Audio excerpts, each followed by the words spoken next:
Welcome, everybody. It is Moose and Brian here from OccupyFantasy.com at OccupyFantasy on Twitter /X, Instagram, TikTok, all the social medias. That's where we are.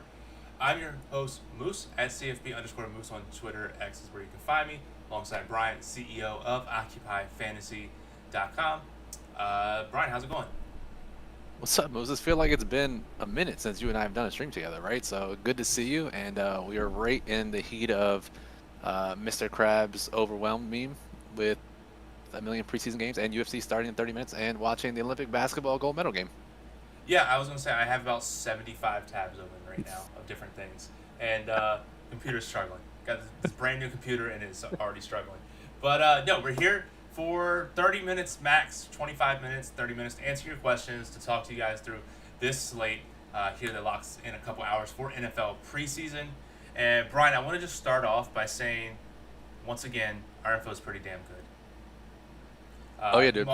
So you've been crushing showdowns. One of our members got first, second, and fifth, I think, in another showdown. Information's been really good. Obviously not perfect. We're still going off with some of these reporters and what we can nag enough about them. Their guests as well. But no, we're grinding out here. Yeah, man. Don't want to pat ourselves on the back too hard, but we're going to have the most thorough notes and the most thorough rankings and the most thorough trends in the industry for preseason DFS. That's why we continue to crush it every single year.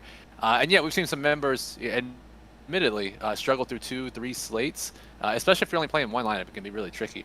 However, I would say that we are right more often than we are wrong. And as long as you stick to it every slate of preseason, you're going to have a big win. There's no doubt about it, especially if you're playing the smaller slate. So I see we got Josh in the chat, Ed in the chat. What's up, guys? If you're stopping through, definitely say what's up.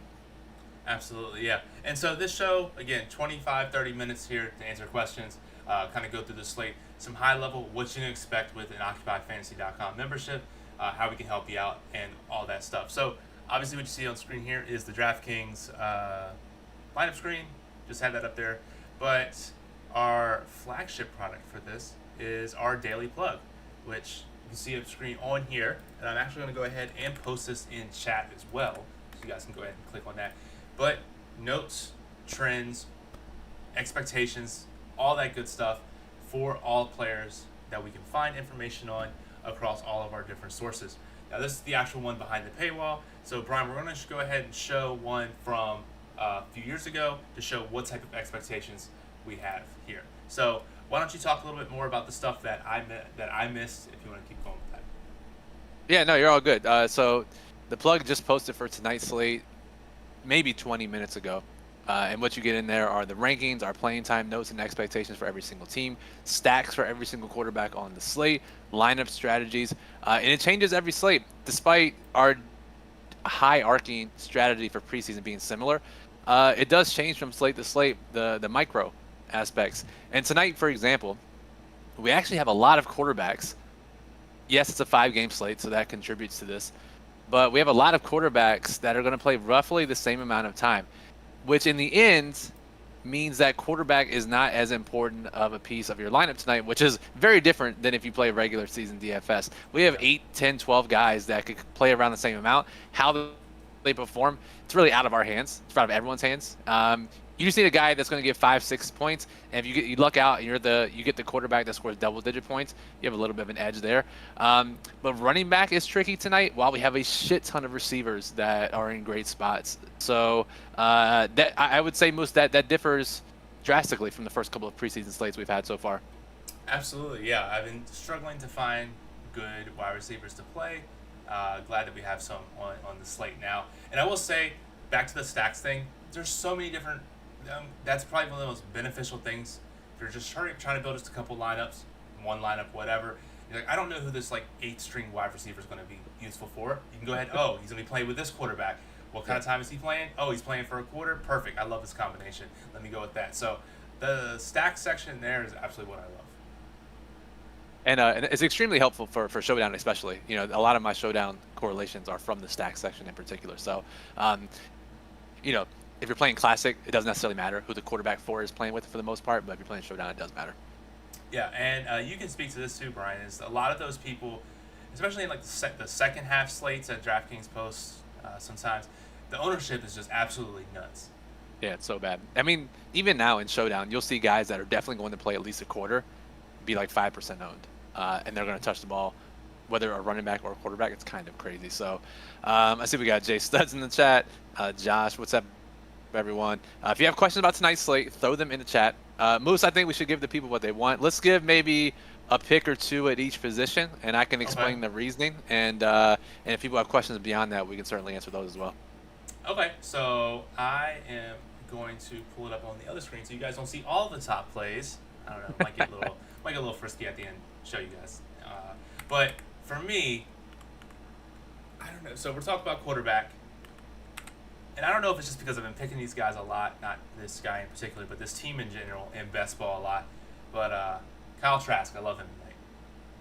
Yeah, so Kyle Trask, Tampa Bay quarterback. Baker Mayfield's going to sit. The coaching staff said Trask is going to get an extensive look tonight. We've seen what that means in the past, right? It can mean Michael Penix was supposed to get an extensive look, but he was so goddamn efficient, despite not throwing for a touchdown, that he left after just over a quarter. So we could see that with Trask. I doubt it, but we're expecting a half or more for Kyle Trask tonight.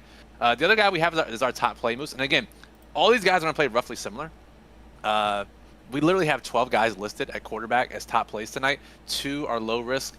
The rest are high risk.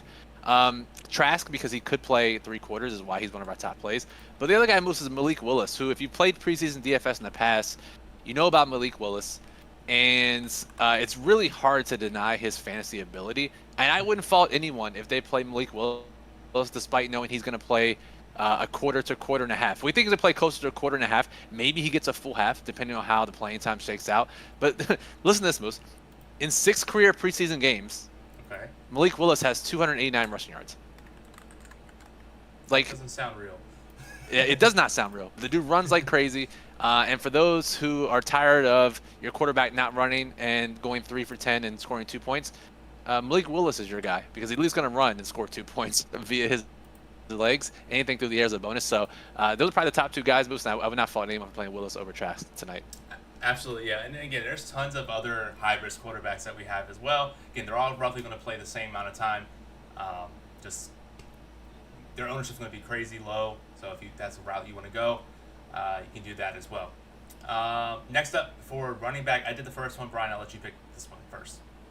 Okay, it's got to be the cover boy we have on screen here. And again, we've had a lot of people in our Discord server, which, by the way, if you're not a member, occupyfantasy.com/Discord, link is in the description. You can get questions answered, late breaking news. Maybe most importantly today, we posted early slate notes. That doesn't go in the plug. That's just from the main slate. So hop in the Discord if you want to know that. But people in our Discord are asking who are other industry sites on, who are the underdog and pick 6 lines on, and we try to answer that. So we'll know that more certainly closer to lock. So I'm not sure where the industry is landing on this guy most, but Cody Schrader, San Francisco is one of the depleted backfields tonight. They're going to be without Christian McCaffrey, Elijah Mitchell. They're going to be without, let me make sure I get all the names right because I don't want to rule out the wrong person, but they're also going to be without Isaiah Guerrero, their rookie, as well as Patrick Taylor. So that's 4 running backs. 8 on the roster, but 4 are going to be out. Trends show that Cody Schrader, his depth chart position, historically gets a lot of run in week 1 for Kyle Shanahan. And this is a rookie undrafted free agent, and we're not generally quick to play these guys. But this guy, Moose, Cody Schrader, he rushed for 2,000 yards in the season in D2, then transferred to Missouri, your college football NCAA 13 school that you play with, and then rushed for 1,600 yards at Missouri, a real school. Wow. So this dude's got like 4,000, 5,000 yards on the ground in the past couple of seasons combined, and now he's playing in the Shanahan offense in a depleted backfield. So I'm curious to see where his ownership ends up. We'll see if other people are on him, but definitely one of the highest upside plays tonight at running back. Absolutely. I love him, and he's going to be a staple in most of my lineups. Let's see here. Wig says, I'm hard to hear. I'm speaking up a little bit louder.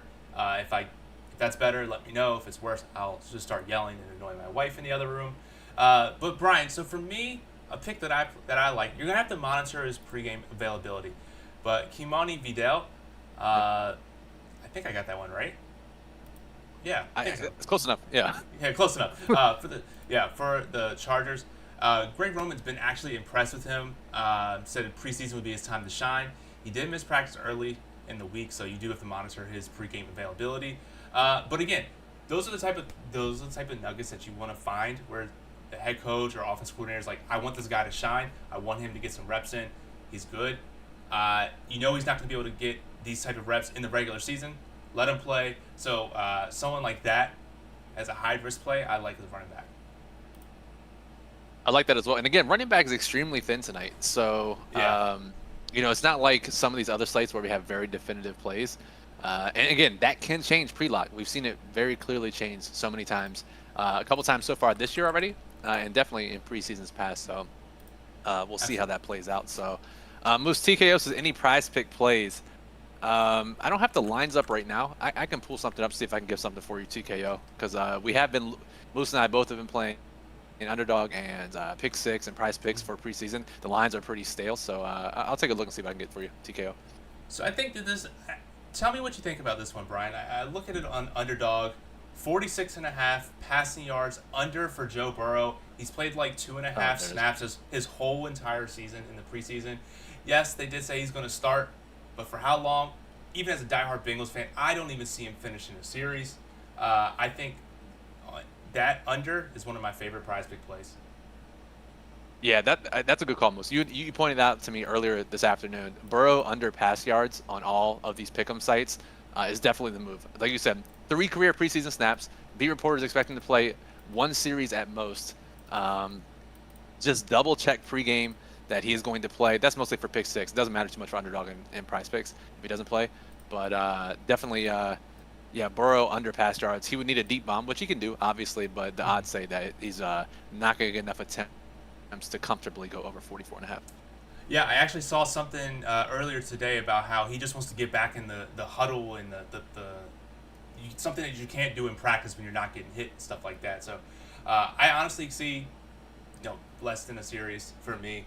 But yeah, that's one of my top prize picks plays there. Question here from Wig says, which third string vet gets the something? YouTube has a random heart over that. Gets the something tonight. Can you help me out here, Brian? Which third string vet gets the points tonight? And it's funny that you asked that, right? Because generally we're not looking to play vets, but we actually have a couple vets on our list tonight, most of high risk plays, and it's mostly at the receiver position. Cedric Wilson for the Saints, and this is a nice transition into the receiver portion of the show. Cedric Wilson and San Francisco's. Let me make sure I get the name correct. It's Cedric Wilson and where is the other San Francisco player on our high risk plays? But here's the point, I'll get it for you. But either way, both these teams, they are the most depleted teams at receiver tonight. So you should be looking at these two teams, San Francisco and New Orleans, for your wide receiver plays, especially in low risk contests. And generally, these teams do play some veterans on the second team. So Cedric Wilson is one for New Orleans. Juwan Jennings could be one. I have a feeling he leaves early for San Francisco. But the other one is likely going to be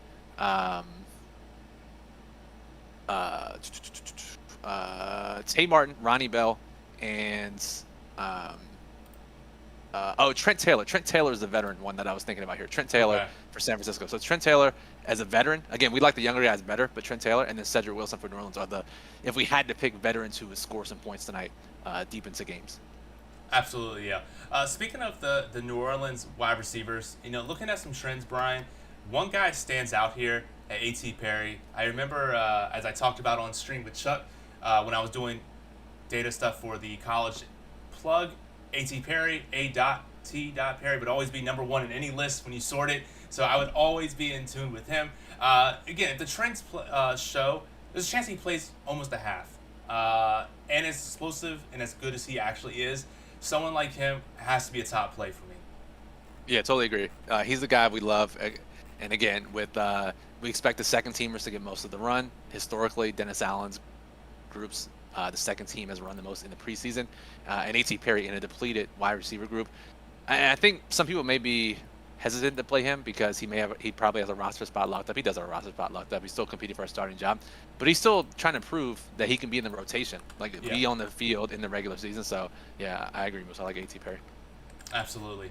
And we'll skip over tight end here for a little bit because Jay Stud says, any defenses stand out at all? I wish we had a magic formula moves for defenses. We just don't though. In preseason, it's random. It's mostly random, right? No one's gonna pick the Bears defense against Josh Allen playing for a quarter, right? Yet they scored 23 DraftKings points on the early slate. So I would say this is how it's gonna work. Ownership is gonna follow the odds. You see which team is the biggest favorite and the opposing team has the lowest team total, and which teams have the worst quarterbacks. The opposing defenses are going to be the most popular. If you just don't pick those, you'll have a low-owned defense that has the same amount of upside as any other defense on the slate. So I think that's the biggest thing we could say. So I don't know if I have a specific answer, but defense, there's no magic formula to picking which one's going to score. You can only pick the lower-owned one and hope that it does. Yeah, for me, when I'm doing defenses, like, will this defense be more than 5% owned? No, I don't want to pick them, and just hope that they don't get, -5. Because even if they get a 0, 2, whatever, I don't know. I don't think they truly matter. I mean, they do. They can absolutely win you something, but hard for them to make it through. So, just pick one and root for them. Let's see here. Going up next, we've got about 10 minutes left before we get out of here. We'll go over to tight end. Again, guys, if you have any questions, strategy, who to stack, what type of players to play, stuff like that, we're here for that. But tight end, Brian, one of my guys is one of our top tight end plays with Tanner Hudson. Why don't you tell me about him? Listen, anytime he's on the preseason slate, he's going to be popular just because he's absolutely dominated preseason in the past. Here's some numbers from Tanner Hudson for those who are just not aware of what he's done in the preseason. In 15 career preseason games, he has 49 receptions, 560 yards, and 5 touchdowns. Obviously not playing the full game every time. I mean, that's just insane. He's just a preseason legend. That's all you can say about Tanner Hudson. It just so happens that he plays with the Bengals, and their trends line up for their number 3 tight end to get the most snaps in preseason week 1. Who was the tight end 3 on the Bengals? Tanner Hudson. So he's just too productive to not play. Again, low risk contest, small field. You play Tanner Hudson, you lock him in. We like a lot of other tight ends tonight that have some upside that you can pivot away from Hudson in high risk contests and larger field contests. But most Hudson, his production, his ownership, too much to fade in smaller and low risk contests. And you're forgetting the most important fact. This is a late game. Tight ends after dark. You have to do it. Yes, absolutely. That is absolutely true. Yeah, and as Ed says in here, Tanner Hudson equals GPP takedown with an appropriate amount of exclamation points. Which, by the way, that may sound crazy, but Ed literally had a $10,000 takedown with Tanner Hudson in the preseason last year. So he's won our members' money. He's won lots of people's money. So let's run it back tonight, Ed, shall we? Absolutely. Let's see. Now that we've talked pretty much about all of the positions, listen, I wanted to pick your brain on camera here about some strategy. So looking at some of the stacks, we kind of say, hey, here's some guys that you compare with each quarterback. What would be the most of one team would you play in a single lineup? On a 5-game slate, I would move it down to probably 2 players per team unless that team is depleted like New Orleans or San Francisco tonight, and then I would move it to 3. On teams where we don't have a lot of notes or there are a bunch of guys playing at every position, I would probably limit it to 1. And again, this is a 5-game slate strategy. Those numbers certainly increase once we're down to 2-3 games like we've had the last couple of days. So really I would limit the number per team unless that team is depleted. Okay, makes sense. And question here from Josh D says, for single entry, do you think flex is priority for running back? So it's funny, right? Because we have so many good wide receiver plays, like we said tonight. But if you've been following preseason at all, wide receivers generally have sucked. And so we have a lot of high upside plays. But is it correct to play one of those in your flex spot if their floor is 0? Whereas the running backs, we know we're going to score some points. And the ones we have listed have upside for 10, 15, sometimes 20 points if they get lucky. But they're at least going to score a couple of points. The receivers, we do not have that same luxury. Yeah. So while we have much more higher ceiling wide receivers in our player pool tonight, I think for single entry, low risk, small field, whatever you want to call it, I think flexing the running back is probably the move. Absolutely, yeah. I mean, there's so many top 1% lineups I see that have not just one, but like multiple 0 plays in their in positions. And so if you can just get a running back in your flex that scores, a half a point, 2 points, that's great. Then these other wide receivers or other position players that can score 0. You'd be shocked at the number of lineups that are near the top or even win GPPs that have like a person that scores 1 point, 2 points. It happens all the time in preseason, even in Showdown, right? Yeah. Some of my Showdown wins in the past couple of years had a player that scored like 1 point. The key is getting that low-owned player that scores 20, right? Then the rest of your lineup does not matter that much. So all this is a long way of saying, Josh, yeah, play running back in your flex. Absolutely. And then since we got 5 minutes left here, Brian, I'm going to say, since Ed is in here, there's always the question he used to add, the worst best player and the best worst player on tonight's slate for you. It is preseason, so everybody's the best worst player. Let's see here. I mean, I Wor- already know the best worst player. Who is that? Is it not Mac Jones? Oh. It actually might be the best worst player or the worst. Yeah, Mac Jones might play a half of football for Jacksonville tonight. How the mighty have fallen. So, depending on your definition of the worst best, yeah, I think he definitely qualifies, Moose. Let's see here. The worst best play, like the player that people are going to play that we are not as high on. I'm gonna check the underdog fantasy lines because sometimes ownership follows those and they have not been as sharp, especially this preseason. So let me see what I got for you. I'm gonna come up with an answer. Most of you want to tell people to subscribe and stuff before we get out of here. Yeah, but real quick, Josh says, do you think it's necessary to correlate a quarterback with a running back tonight? Or sorry, with Not a with wide a receiver. Wide receiver, sorry. I would, just because we have so many quarterbacks to play, and whichever one you choose, there are a ton of receivers to play with them. I would. The only one I would not is Malik Willis, just because he's going to get most of his points via the ground. Every other quarterback is going to be throwing, and I would pair them up with the guys we have listed in the plug. Absolutely, yep. So while Brian's looking for that final answer here, again, I do want to tell you guys thank you for coming and being here with us, talking, listening, whatever. It all helps us out. If you do like the video and you want to see more, definitely go ahead and hit the thumbs up. It definitely helps us with the YouTube algorithm and all that other good stuff. If you do want to go ahead and get access to the Daily Plug, which has all the stuff that we talked about today and a significant amount of notes, playing time, expectations, all the top plays for low risk, high risk, and how to play them in those high risk and low risk contests, go ahead over to occupyfantasy.com. Check out the subscription, super cheap. We also have our lineup builder as well that allows you to build up to 150, up to 300 lineups for these slates as well. I think I got it all there, Brian. Nice. I think that was pretty good, Moose. I will say, and this is crazy because I have like 1,000,000,000% of this guy in best ball, but it's Jalen McMillan. I think he's done so well in camp that he's going to be the number 3 receiver, and they're going to want to get him out there. And yes, there's a good chance he scores more than like 70% of the receivers we put on our high risk list tonight. But I'm not sure he's a guy that's going to score 10, 12, 15 points and play enough. So I'll say Jalen McMillan is over-owned tonight.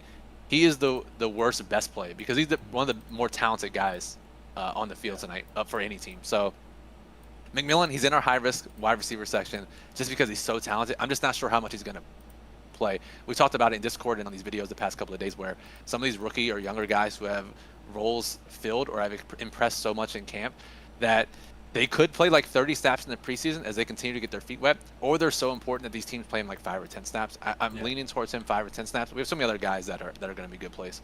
Okay, nice. And the one thing I did forget, we do have our Occupy Fantasy Discord. So if you're a member there, you can go ahead and get access to our Discord channel, which we're posting late slate breaking news if it comes up. You can always talk to us there as well. And Josh says discount codes, no discount codes for us. We're already one of the cheaper sites in the industry, so we don't have any discount codes. Low as $7 a week. I do have a code Guide50 on our Ultimate Guide. You haven't purchased it yet. Guide50 gets 50% off our Ultimate Guide, our flagship PDF that teaches you how to play DFS the right way. But as far as preseason content, just $7, and you can see what we're about for a week. Yeah, absolutely. And see, the big brain move is to do it like super close to lock, so you just get all the top plays, and then you get it. Then you get to see what it is for next week, and you're good. Yeah, exactly. Yeah, so you got to play the game if you're gonna get the weekly access, get as close to lock as possible, and maximize that full week access. You're gonna if you're like most of our members, you're gonna appreciate the amount of effort that goes in, and you'll extend it for the rest of preseason no matter what. So, but yeah, at least play the game for the first week. Absolutely. So, Brian, any last thoughts before I take us out of here? No, most Jameis Winston was just pulled with 30 passing yards. I know that is very beneficial to some of your action you got going on. We got MMA starting in 5 minutes. If you're an MMA fan, the Daily Plug is up. It's one of the worst slates possible, but you can still have 5 minutes to build a lineup. And we'll be in Discord all night for these late games. So Absolutely. Yep. So again, Moose and Brian here from OccupyFantasy.com. Until next time,